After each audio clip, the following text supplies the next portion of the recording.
አትስረቅ እያልክ የምትሰርቅ አትስረቅ እያልክ የምታስተምር የተስረቁ በገፍ የሚያጨበጭብ ሕዝብ ስላለ ሁሉ ቅዱስ፣ ሁሉ ነቢይ፣ ሁሉ ባይታዊ ሆኗል። ደብረ ዘይት የክርስቶስ ዳግም መምጣት እርሱን ቅዱስ ጳውሎስ ሮሜ መልእክቱ ምዕራፍ 6 ላይ እንደተናገረው እርሱን በሚመስል ሞት የተባበረን ሁላችን እርሱን በሚመስል ትንሣኤ ለመነሳት የምንናፍቅባት ቀን ናት።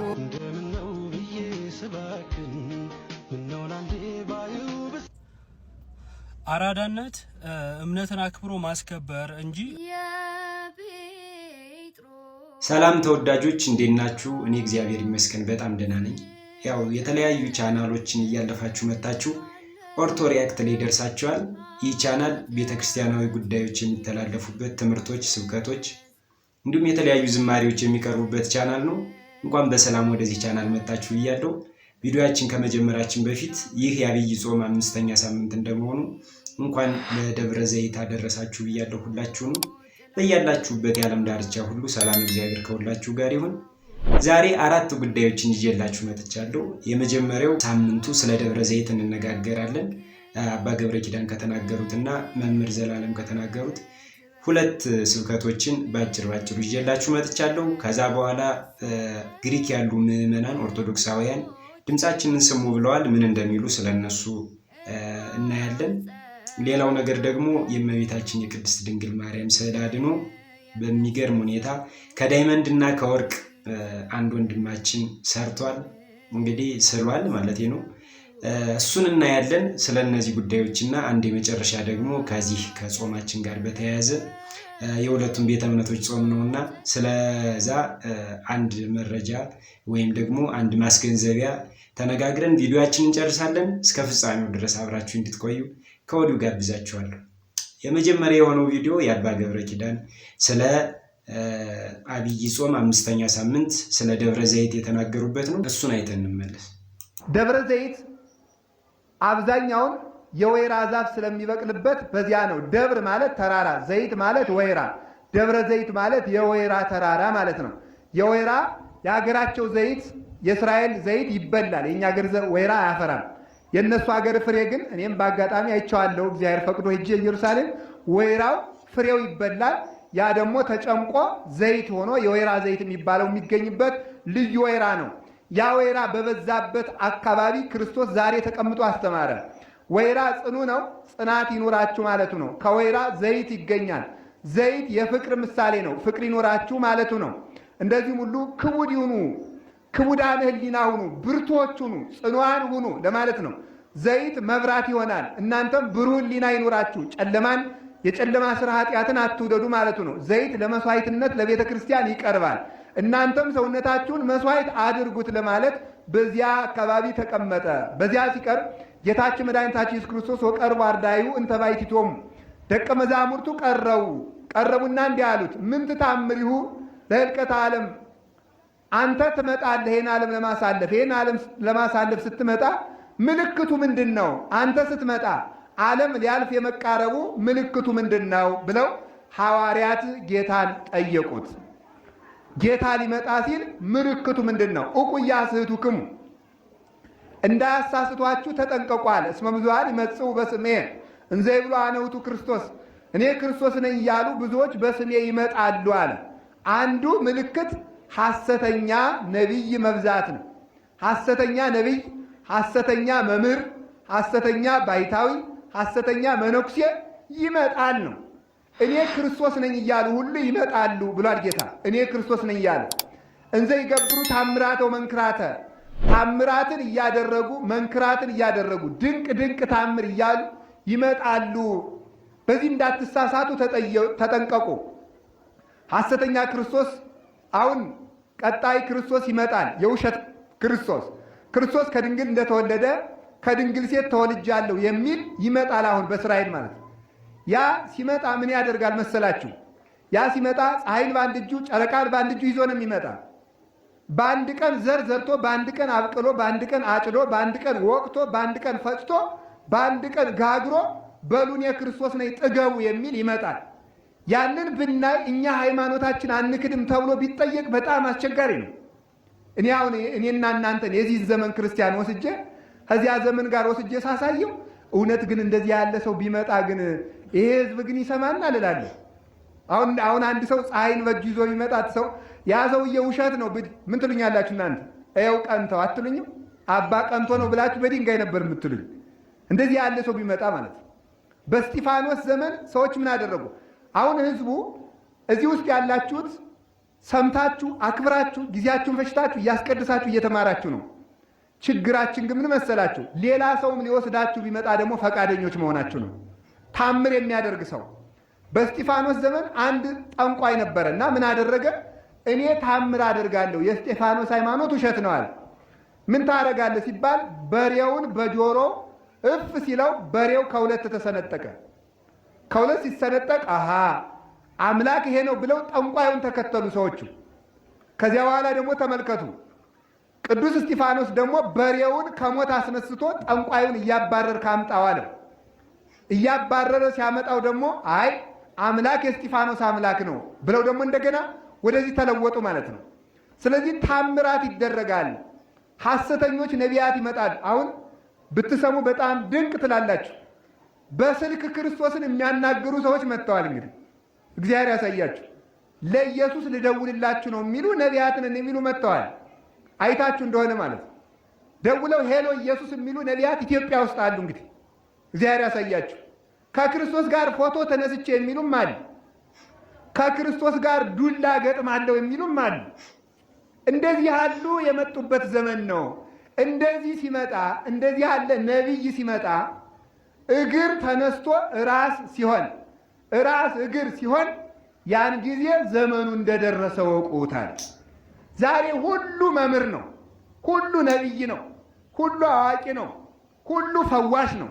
የት ተማርክ የሚለው የለ፣ ማን አስተማረ የሚለው የለ፣ ስንት ዓመት ጸለይክ የሚለው የለ፣ ስንት ዓመት ዋሻ ውስጥ ኖርክ የሚለው የለ፣ ስንት ዓመት ደከምክ የሚለው የለ፣ ክህነት ማን ሰጠህ የሚለው የለ፣ መምህሮች እነማን ናቸው የሚለው የለ፣ ምን የለ። ዝም ብሎ የሚከተል የዋህ ህዝብ ስላለ፣ በገፍ የሚያጨበጭብ ህዝብ ስላለ ሁሉ ቅዱስ፣ ሁሉ ነቢይ፣ ሁሉ ባይታዊው ነው። እንደዚህ ያለ ዘመን ሲመጣ ተጠንቀቁ፣ እንዳያስቷችሁ ተጠንቀቁ። እግዚአብሔር ከክፉ ነገር ይጠብቀን። ደብረ ዘይት የምንናፍቃት ቀን ናት። ደብረ ዘይት የክርስቶስ ዳግም መምጣት እርሱን ቅዱስ ጳውሎስ ሮሜ መልእክቱ ምዕራፍ 6 ላይ እንደተናገረው እርሱን በሚመስል ሞት የተባበርን ሁላችን እርሱን በሚመስል ትንሣኤ ለመነሳት የምንናፍቅባት ቀን ናት። ከአምላካችን ጋር ለዘላለም እያመሰገንን የምንቆይባት ዕለት ናት። እቺን ቀን እንቸኩላታለን። ይሄ ደብረ ዘይት ቀን ደግሞ በመጨረሻም የፍርድ ቀን ነው። እስኪ የፍርድ ቀን በሉ። እግዚአብሔር በግልጥ ይመጣል፣ መሸፋፈን የለም። ድሮ እንደመጣው የሚመጣ እንዳይመስላችሁ እያለ ነው ልበ አምላክ ዳዊት። ድሮ ሲመጣ ዝቅ ብሎ ነው፣ መጣያ አቶ በበረት ወገን ዘመድ አቶ በእናቱ እቅፍ የሚንከባከበው አቶ በስደት ይሄ ሁሉ መከራ ደርሶበታል። አሁን ግን ትላንትና ሸፍኖት ስለኛ ብሎ የተዋረደውን ስለኛ ተብሎ ዝቅ ያለውን ክርስቶስን አሁን ግን ሲመጣ በግልጽ ነው የሚመጣው። ክብሩን ያሳያችኋል። ትላንት ባዶውን አይደል የመጣው፣ ዛሬ ከመላእክት ከዘመዶቹ ጋር ነው የሚመጣው። ትላንትና የሚለብሰው ጨርቅ ነው አይደለ አቶ በእናቱ እቅፍ አልብሽኝ ብሎ ሲናገር ሲጮህ የነበረው በሕፃናት ስርዓት፣ አሁን ግን የብርሃን ልብስ ተጎናጽፎ ነው የሚመጣው። ትላንትና በረት ነው ያለ የተጣለው፣ አሁን መንግስት ይዞ ነው የሚመጣው። አሁን አዲስ የምንኖርባትን ቦታ ነው ይዞ የሚመጣው። አዎ በግልጽ ነው የሚመጣው። ዝም ደግሞ አይልም። ትላንትና ሲገፉት ሲያሰቃዩት ምራቅ ሲተፉበት በሸላቾቹ ፊት እንደማይናገር በግ ዝም ነበር ያለው። አሁን ዝም አይልም። አዎ ክርስቲያኖች ዛሬ ዝም ብለን ሊሆን ይችላል፣ ነገ ከአምላካችን ፊት ግን ዝም አንልም። እሱ ይናገርልናል። እግዚአብሔር አምላክ ቃለ ሕይወትን ያሰማልን ለወንድማችንና ለአባታችን። ያው እኛ ተዘጋጅተን ለመጠበቅ ያብቃን። ሁላችንም ታምር ናፋቂዎች ሆነናል። ሁላችንም ከዚያ ያውጣን፣ ለመንግስቱም ያብቃን። ሁለተኛው ቪዲዮ የምናየው ምንድነው? በግሪክ የተፈጠረ ነገር አለ። ያው ትክክለኛ አጠያየቅ ነው አይደለም የሚለው እንዳለ ሆኖ እስኪ እናቶች የሚሉትን ነገር ሰምተን እንምጣና ከአባቶች ደግሞ የተሰጠ ትምህርት እናያለን። በዛሬው ዕለት የተሰራው ስራ ከቅድስት ቤተክርስቲያን የማይጠበቅ ቤተክርስቲያናችን ስርዓትና ትውፊት አላት። ያለውን ነገር ባለመረዳት ቤተ መቅደሳችን ተደፍሯል። በሳምንታት ውስጥ ቅዳሴ ስርዓት የሚፈጸምበት ቦታ አሐዱ አብ ሲባል አባቶቻችን ብዙ ስርዓት የሚፈጽሙበት ቦታ እንደ ኳስ ሜዳ በሴቶች በመጠጥ ቤት መጥሪያ በፉጭት አሳለፍን።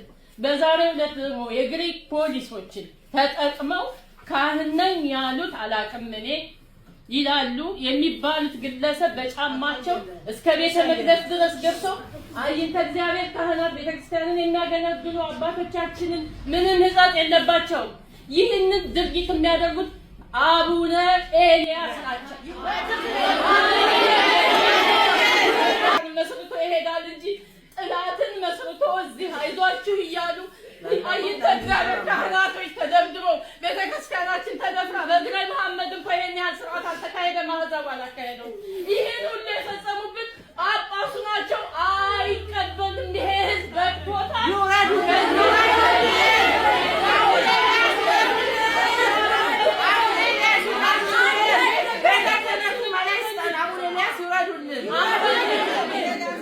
አባቶቻችን ስርዓት አላችሁ። ሲኖዶስ አንወጣም፣ ከስርዓት አንወጣም።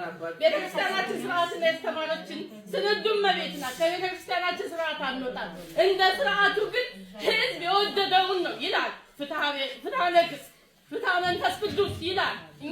እናንተም ታውቁታላችሁ፣ እኛ ትንሽ እንሰማን ከእናንተ። ስርዓቱ ይጠበቅልን። ብፁዓን አባቶች ይድረስ ለጠቅላይ ቤተ ክህነት ብፁዕ ቅዱስ አባታችን አቡነ ማትያስ፣ ምክትል አቡነ ሳዊሮስ፣ አቡነ ዲዮስቆሮስ በውስጥ አውርቼዋለሁኝ። ስርዓት ፈርሷል ቤተክርስቲያናችን። ከዚህ በኋላ መፍትሄ ስጡ። ይሄ ህዝብ እያለቀሰ ነው። ከዚህ በኋላ በቃ እግዚአብሔር ይዛን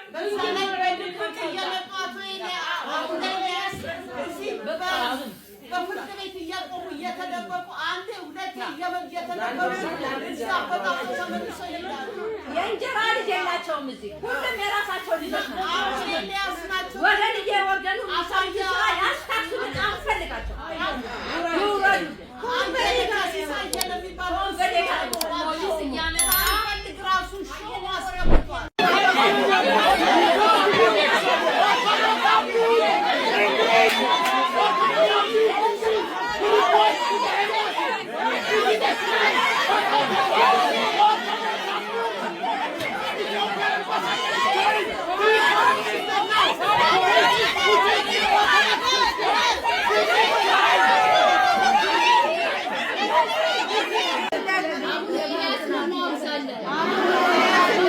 ብለን ደስታችንን ሳናጣጥም እንደገና ቤተክርስቲያናችን ተዘግታ ችግር ላይ ወድቀናል። እንደ አንድ ኦርቶዶክስና እንደ አንድ ምእመን የራሴን የምናገረው ማለት ነው፣ በራሴ የምናገረው እባካችሁ ችግራችሁን ፍትልን። አረብ ሀገር 3-4 ቤተክርስቲያን እየተሰራ ግሪክ ሀገር ላይ ተቀምጠን አንድ ቤተክርስቲያን እሷን እናዘጋ። በእናንተ በአባቶች ምክንያት በአባቶች ችግር መፍትሄ የሚሰጠን አባት እኛ ምን እናድርግ? ያለው በሰው ሀገር ላይ ነው። ሰው ሀገር ላይ እየሰራን እንዲህ እየሆነ መልሰን ደግሞ አንድ መተን ችግራችንን ለጤናችን ለሁላችን የምንለምንባት ቤተክርስቲያን ትዘጋብን። ኧረ እባካችሁን ተው፣ ተመልከቱን፣ ተው እዩ። ችግራችንን እኛ የምንናገረው ለእናንተ ነው። በቅቶናል። ከዚህ 10 ዓመት ድንጋይ ላይ እየተኛ በረዶ ላይ በሙቀት ሳንል 10 ዓመት ቤተክርስቲያናችንን እስከዛሬ ጠብቀናል። ጥለው ከሄዱ በኋላ አሁን የምንፈልገው መተው ነው እኛን የሚረብሹን። ይሄ ሁሉ ከእናንተ መፍትሄ እንፈልጋለን። ስለ ሕያው እግዚአብሔር ብላችሁ በአብይ ጾም ላይ እንዴት ቤተክርስቲያን ትዘጋለች? እንዴት የሌላው የዓለም ሕዝብ ይፍረደን? አብይ ጾም ላይ እኛ ስጋ ወደሙ የሚቀበሉ ክርስትና የ40 ቀን ሕፃን የሚነሳ የሙት ዓመታት የሚፈታብን ቤተክርስቲያንን አተናል። እባካችሁን መፍትሄ ወዳለው አካል አሳውቁልን። አመሰግናለሁ።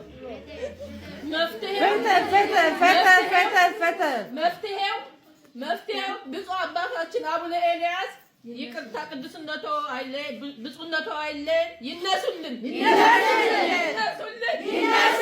ቤተክርስቲያን ታዛለች። አባት በስርዓት ካለን ሲኖዶስ የሚያዛል። ይሄ እኔ በመጣሁበት ዓመታቶች እያለቀሰ ነው። 2 ዓመት ያሳዝናል። እንዴት አባቶችን ፍቅር እንጣ። እኛ እኮ እናንተን ፍቅራችንን እነሳችሁ። ይነሱልን። አንፈልግም። በቃ በእርጅና በጸሎት ይጠብቁን። ቅሬታቸውን ማቅረባቸው ትክክል ቢሆንም ነገር ግን የተቹበት መንገድ አባታችን ትክክል አይደለም። ያው ያንን ለሚመለከተው አካል ትቶ እነሱ ቤተክርስቲያናችን አትዘጋብን ብቻ ማለት በቂያቸው ነው ብዬ አስባለሁ እንደኔ። ምክንያቱም አባታችን በሌላ ትምህርታቸው እናውቃቸዋለን በጣም ትሁት የሆኑ ራሳችንን የሚሉ ናቸው። እስኪ ለዛ የሚሆን አንድ ስብከት አለ፣ እሱን አይተን እንመለስ። አትስረቅ እያልክ የምትሰርቅ አትስረቅ እያልክ የምታስተምር የተስረቁ ትብል ለኔ አንተ ትሰርቃለህ። አትስረቁ ትላለህ፣ አንተ ትሰርቃለህ። አንተ ጉቦ የተጠላ ነው ትላለህ፣ አንተ ጉቦ ትበላለህ። ይህ ነው ብፁዕ ቅዱስ አባታችን አሞጽ እውነትን ጠላችኋት፣ ጉቦ ትበላላችሁ፣ ባልተገባ በተጠረበ ድንጋይ ቤት ትሰራላችሁ፣ ሌቦች ናችሁ ሲለን ያም በዚያን ዘመን ይህን የተናገረው ለዚያ ለአመፀኞቹ ሲሆን አሁንም እኛም እንደዚያው አመፀኞች ሁነን ምናምንቴዎች ሁነን መጥፎ ወሬ የሚሰማብን በተለየ የቤተ ክርስቲያን አገልጋዮች ነፃነትን በነፃነት በእውነት ለመጓዝ ምኑን ነው የምናስተምረው? መጥፎ አርአያ መጥፎ ምሳሌ ከሆነ ሕጉ ቅዱስ የቤተ ክርስቲያኒቱ መስራች ቅዱስ አማኞቹ ቅዱሳን ይመስክር።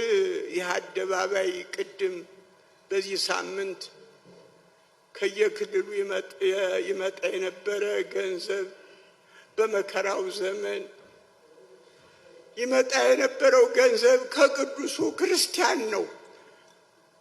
እምንመራው ቅዱስ ከሆነ እንዴት መሪዎቹ የቅድስና ሕይወት ተለያቸው? ታያቸዋ ምን ያህል እንደሚናገሩ። እኛ በድለናል፣ እኛ ቅዱሳንን ሆነ፣ እኛ መሪዎቹ ቅዱሳንን ሆነ እያሉ በድፍረት የተናገሩ አባት ናቸው። እና ስተት አይፈጠርም ማለት አይደለም። ሰው ናቸው፣ ስተት ይፈጠራል። ነገር ግን እንደዚህ አይነት አባትን ባንዴው ተነስተን እንተችበት ነገር ላይሆን ይችላል። ስልጣኑም የለንም ያው የማውገዝ እንኳን አንድ ካህን ለራሱ ተነስቶ እኒም ጳጳስ ማውገዝ አይችልም። ስለዚህ የምንናገረውን ነገር በእውቀትና በማስተዋል ቢሆን ጥሩ ነው። ስለዚህም ይነግረናል መምህራችን ዲያቆን ያረጋል አበጋዝ። እስኪ እሱን ሰምተን እንመለስ። ታዲያ የሐዋርያት የጳጳሳት የመምህራን የካህናት በአጠቃላይ የነዚህ ሁሉ ድርሻ ምንድን ነው ካልን ቅዱስ ጳውሎስ ይህንን በጣም ባጭሩ ግልጽ አድርጎ መልሶታል። አንደኛ ቆሮንቶስ ምዕራፍ 4 ቁጥር 1 ላይ ሰው እኛን እንደ ክርስቶስ አገልጋዮችና እንደ እግዚአብሔር ምስጢር መጋቢ ይቁጠረን ያል። መጋቢ ማለት አሳላፊ ነው፣ ተላላኪ ነው። እንግዲህ የድግሱ ባለቤት ሌላ ነው፣ የሚያሳልፈው ደጋሽ አይደለም። ግን ደጋሽ ያዘጋጀውን መቼም በዚህ አንሷል ጨምሩ እንደዚህ ይላል። የሚበድልም አሳላፊ ሊኖር ይችላል። በወንጌል እንደተገለጸው ጌታ ይዘገያል ብሎ ለራሱ ሲጠቀም እንደነበረው ሰው አሳላፊ ነው። በቤተክርስቲያናችን ራስ የሚባለው ክርስቶስ ብቻ ነው። የቤተክርስቲያን በኦርቶዶክስ አስተምሮ ፓትርያርክ የቤተክርስቲያን ራስ አይባልም። ይሄ በጣም ክደት ነው። የቤተክርስቲያን ራስ ሰውን ማድረግ ራሷ ክርስቶስና ክርስቶስ ብቻ ነው። በካቶሊካውያን ዘንድ የቤተክርስቲያን ራስ እንደውም የክርስቶስ እንደራሴ ፖፑ ነው። ይሄ ሐሜት ሳይሆን በአደባባይ የሚያስተምሩት ነው። ክሪዳቸው አንቀጸ አሚናቸው ነው። ይሄ እንደውም ፖፑ አይሳሳትም የሚል ትምህርት በ1870 በቫቲካን ጉባኤ በአንደኛው ጉባኤ አስተምረዋል። ፖፑ አይሳሳትም። ሰው ሆኖም ማይሳሳት የለም። ሰው በተግባር ላይሳሳት ይችላል፣ ፈጽሞ አይሳሳትም። የመሳሳት እድል የለውም ግን አይባልም፣ ሊሳሳት ይችላል። በእውነቱ በታሪክ ፖፖቻቸው ብዙ ጊዜ እያጠፉ ይቅርታ ጠይቀዋል፣ ስተታቸውን አምነዋል። ያ ትልቅነታቸው ነው። ችግሩና ስተቱ ሰው አይሳሳትም የሚሉ አስተምሯቸው ነው። እንዲህ ከሆነ ቤተክርስቲያኒቱ በሰው የማትለካ ከሆነ ግን እንዲህ ሆኖ ግን አንዳንድ ደግሞ የሚፈጠሩ ስተቶች ግን አሉ። ሰዎቹ ጥሩዎች ሆነው የቤተክርስቲያን አባቶች ሆነው ባለመረዳት የሚፈጠሩ ስተቶች ግን ሊኖሩ ይችላሉ። አንደኛ እነሱ አባቶቻችን ከሚያደርጉት ነገር የተነሳ ያን ለመረዳት ባለመብቃታችን ወደኛ ደረጃ አውረደ ነው ባልተረዳ አይምሯችን የምንተችባቸው አጋጣሚዎች አሉ። አባቶቻችን ለኛ ብለው የሚያደርጉትን ነገር ባልተረዳ ሁኔታ ወደዛ ደረጃ ያን ለመረዳት አይደለም ለመተቸት ለመረዳት እንኳን ሳንበቃ አንዳንድ ጊዜ አፍና ደጃፍ እኩል ይከፈታል እንደሚባለው ለትችት የምንቸኩል ሰዎች አለን። ይሄንን ያመጣሁት በሐሰት ነው የተቻችሁት ወይም ደግሞ በእውነት ነው የተቻችሁት ለማለት አይደለም። ነገር ግን ያው ስናነሳ አባቶችን አንድ እነሱ የተረዱበት መንገድ ምንድነው የሚለውን ማጥናት አስፈላጊ ነው።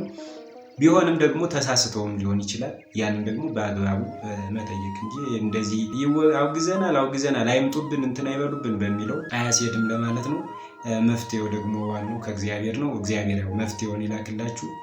እኔም አዝኛለሁ። ያው በዛ መንገድ ኢሞሽናል ሆኖ ሲናገሩ በጣም ነው ያሳዘኑኝ እውነት ለመናገር። ሶስተኛው ቪዲዮ ምንድነው? እንደሚታወቀው ጾማችን የጀመርን የኛና የሙስሊሞች በአንድ ላይ ነው የጀመርን። የሁለት ቀን ልዩነት ነው ያለው። ያንንም ማህበራዊ አንድነትን ለማምጣት የተለያዩ ቪዲዮዎች ይሰራሉ። ስለዛ ጉዳይ የሚያጠነጥን ቪዲዮ ነው። እስኪ እሱን ተከታትለን እንመለስና እንነጋገርበታለን።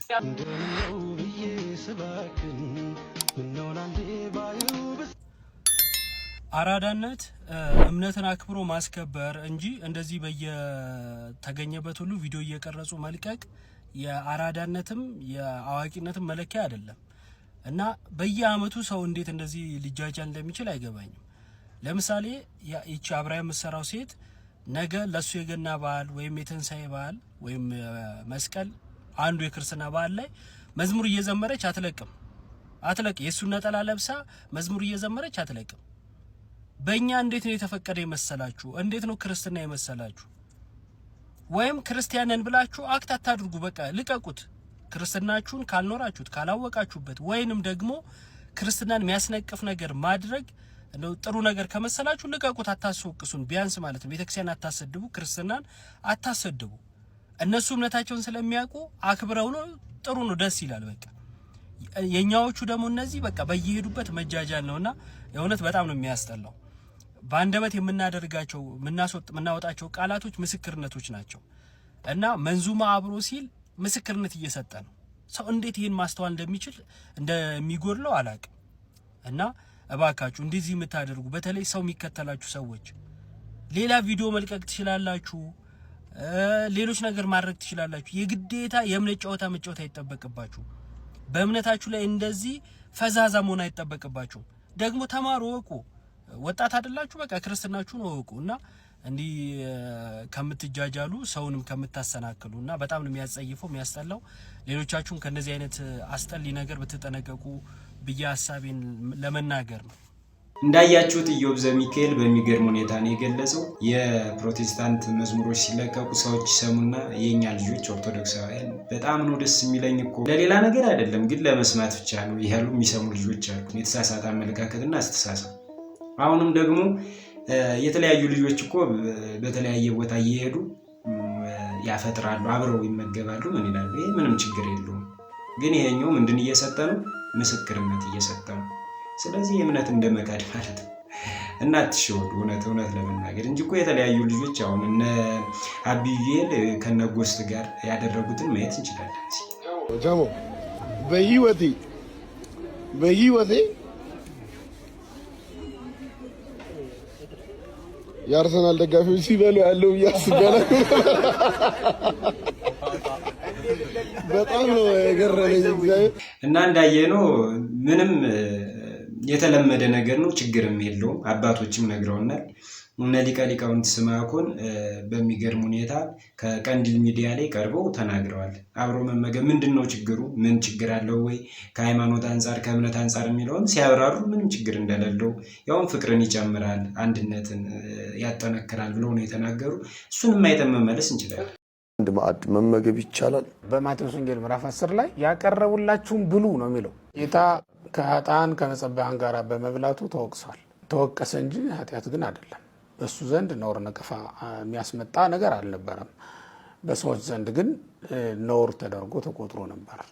ስለዚህ በሚያዩዋቸው ሰዎች ዘንድ ነውር ሊሆን ይችላል።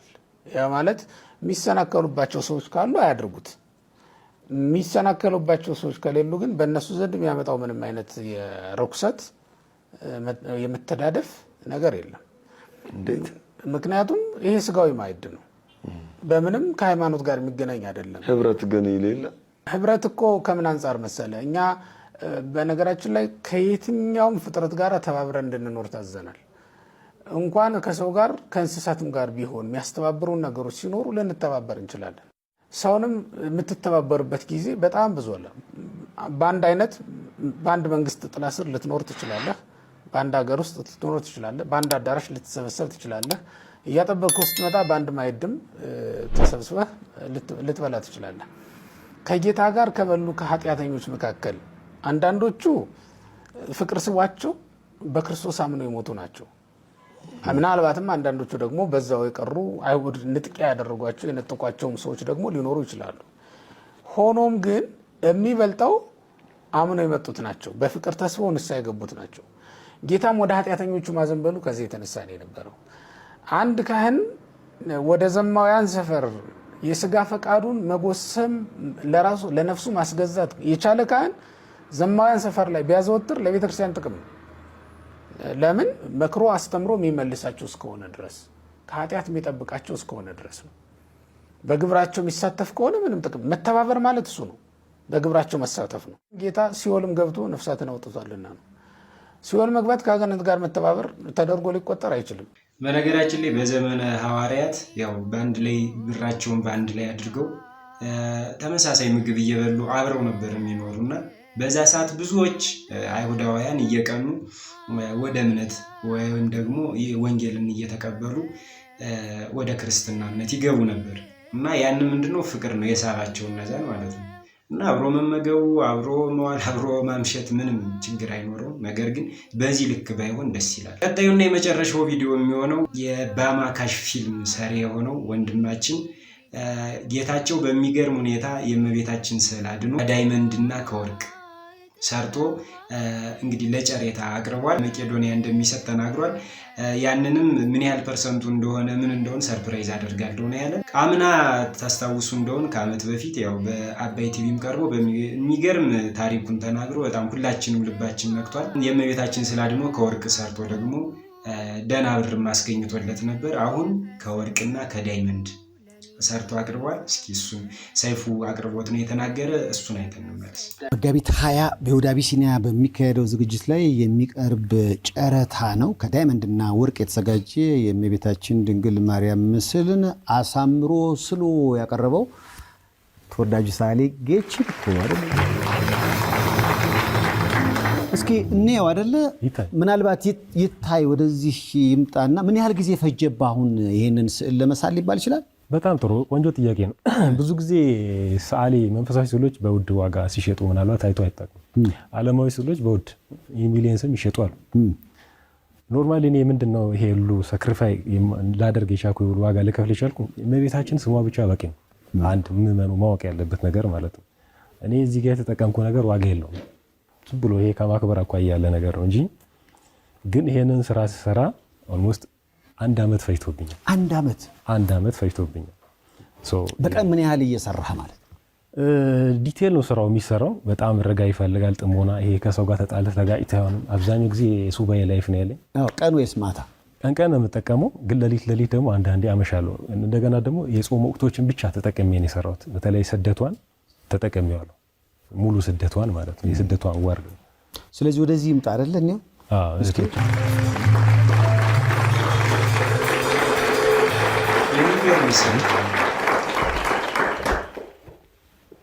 የጥንቃቄ ስለሚፈልግ ነው እንትን ለማለት ራሱ ይከብዳል። የኛ ቁመት ከፍ ብሎ ትንሽ ከፍ አድርጓት እስቲ። እንደሱ አየር ላይ ያዟት። እሷ ደግሞ እያንዳንዱ መከራው ላይ እያየችው አብረው ነው ሄደችው።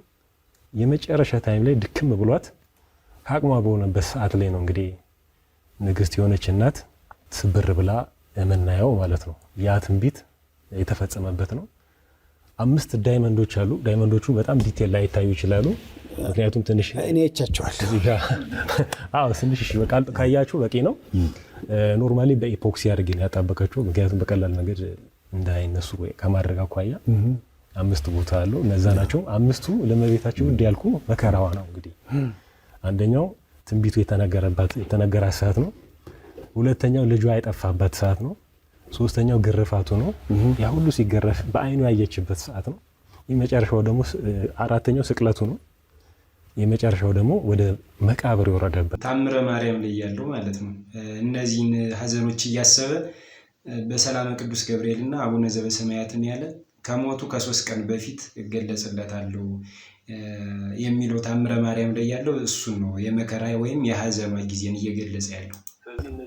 ስለዚህ እነዚህ ምሳሌ በማድረግ ለሷ ውድ የሆኑት እነዚህ ሐዘኖቿ እኔና እናንተ ደግሞ ያን ያህል ዋጋ ሳንከፍል የዘላለም ሕይወት እንድናገኝ ቃል የተገባላት ስለሆነ በዳይመንድ አድርገዋል። የሷ በዳይመንድ በሐዘን ነው፣ የኔና እናንተ ሕይወት ደግሞ በደስታ መንግስት ሰማያት በማግኘት በዳይመንድ ቀይረዋለች ማለት ነው። ስለዚህ ይሄንን ልጇ ይገባላት በሷ ሐዘን ምክንያት የተሰጣት ያንን በማስመልከት ከተለመደው ስዕል ወጣ ባለ ካልታየው መንገድ የታየ በዛ አድርጌ እንደ በቻልኩ መጠን ለመግለጽ ሞክሬያለሁ። የዙሪያው እውነተኛ ወርቅ ነው የተጠቀምኩት። ይሄ ዙሪያው ይሄ ነው። ወርቆቹ እንደዚህ የሚያብረቀርቁ ጠቅላላ ወርቅ ናቸው። 3 ሰዓት ነው የፈጀብኝ ለመለጠፍ። በጣም ወገቤ ነው እና ይሄ ነው የሚመስለው። እንግዲህ ያው እንዳልኩ ምንም ነገር ምንም ባደርግ እኔ ግራ የገባኝ ያኔ በጨረታ በተካሄደበት ሰዓት በጣም ሊከበሩ የሚገባቸው ቲክቶክ ላይ ተጽዕኖ ፈጣሪዎች እነ እህቶቼ በተለይ ሮሚ፣ ሳራና መማር እንደ ተስፊ ሌሎቹም ያኔም ቀጣይ በአልማዝ ወይ በዳይመንድ እንጠብቃለን ብለው እንደ ቀልድ አውረውተው ነበር። እንደው የእመቤታችን ፍቃድ ባይሆን ዳግም አልመጣም ነበር። እኔ ወጥቼ ነበር የራሴን ቢዝነስ ሰራ ሞክሬ ነው። ግን እሷ የፈለገችው ነገር ስላለ ይሄን እድል ሰጣኝ። ይሄን እንድሰራ አድርጎኛል። የኔ ፍቃድ ሳይሆን የሷ የልጇ ፍቃድ ነውና ሐዘኗ ሐዘናችን ነው።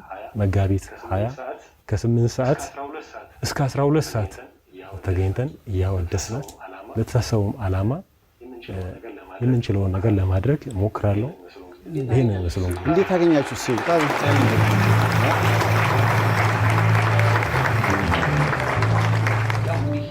ያው እንግዲህ ምን ያህል ፐርሰንቱ ነው ለመቄዶንያ ሐሳብ ያለ?